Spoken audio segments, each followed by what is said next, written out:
လုံးဝသတင်းထူးပါလုံးဝသတင်းထူးပါဒေါ်နယ်ထရန့်စတင်ပါပြီ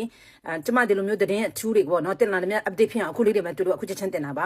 အဲ့လိုမျိုးစိတ်ဝင်စားတဲ့ဆိုလို့ရှိရင်ကျမအပေါင်းလေးနှိပ်ပြီးတော့မှတစ်ဖက်လူတွေပုံမြင်ပါစေလို့ဆန္ဒရှိတဲ့လူများ share ပြီးတော့ repost လေးလုပ်ပေးခဲ့ကြပါနော် okay ပြီးတော့impudor ကထုတ်ပြန်တယ်ဒေါ်နယ်ထရန့်ရဲ့ညွှန်ကြားချက်ရပေါ့သူ့အမိန့်ရပေါ့သူတို့ဗီနီဇိုလာကိုတိုက်တော့မယ်အဲ့အတွက်ကိုသူတို့ပြင်ဆင်နေပြီအပေါ်ကလေချောင်းတွေလည်းတော်တော်လေးလွတ်နေပြီပေါ့နော်သူတို့တိုက်တော့မယ်ပေါ့ပြီးတော့အထဲထိဝင်စီးမယ်လို့ပြောတယ်နော်တိုက်ဝင်တိုက်မယ်အထဲကိုဝင်တိုက်မယ်တဲ့ဗီနီဇိုလာနိုင်ငံအတွင်းကိုဝင်တိုက်မယ်လို့ပြောပါတယ်ပြီးတော့နောက်တစ်ခုကဘာလဲဆိုရင်တို့ဒီသတင်းရတဲ့လူတွေအကုန်လုံးကလည်းပြင်ဆင်နေပြီပြီးတော့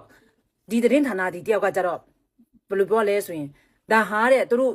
လုံးဝဟိုမှာဖြစ်တယ်မို့ဗီနီဇိုလာကိုဒီလိုအထဲထိဝင်စီးပြီးတို့တိုက်တယ်ဆိုတာတဲ့ဖွဲ့စည်းပုံအခြေခံဥပဒေနဲ့မညီနေဘူးတို့လွတ်တော်လူတွေအတန်ထွက်တင်ပြီးလွတ်တော်လူတွေထက်ဆွေးနွေးတင်ပြီးဒါဒေါ်နယ်ထရန့်တူတယောက်ထဲနဲ့တို့မျိုးလို့ချင်တယ်လို့မရဘူးဆိုတဲ့ပုံစံပေါ့နော်ဒါတို့ဖွဲ့စည်းပုံဥပဒေနဲ့မညီနေပါဘူးတဲ့လွတ်တော်လူတွေစကားပြောရတော့မယ်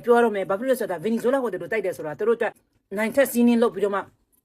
တစ်ဖက်နိုင်ငံကိုကျူးကျော်ပြီးတော့မှအဲ့လိုလုပ်တယ်ဆိုတာမဖြစ်ဖွဲ့စည်းပုံဥပဒေနဲ့မညီဘူးအဲအကြောင်းမလို့တို့ကဟိုဟာ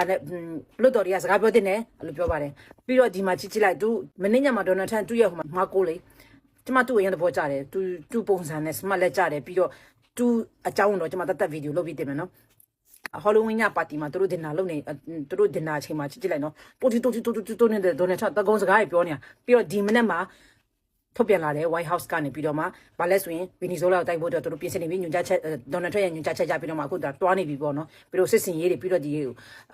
အပေါ်ကလေချောင်းလိုက်ဟိုဟာတွေပေါ့ပြီးတော့မနေ့ကမှလည်းကျမတင်တယ်နော်ပြီးတော့ဘာလို့လဲဆိုရင်ရုရှားကလေရင်တွေရောက်နေတယ်လေရင်တော့မှသစည်းမဟုတ်ဘူးနစီးမဟုတ်ဘူးပေါ့နောက်ထပ်လေရင်တွေလည်းအများကြီးရောက်လာတယ်ဆိုပြီးတော့မှဒီသတင်းဌာနတွေကဖော်ပြကြတယ်အဲ့ဒါဗာလဲဆိုရင်ဗီနီဇိုလာကိုလာကူကြတာပေါ့ပြီးတော့စစ်အင်အားရော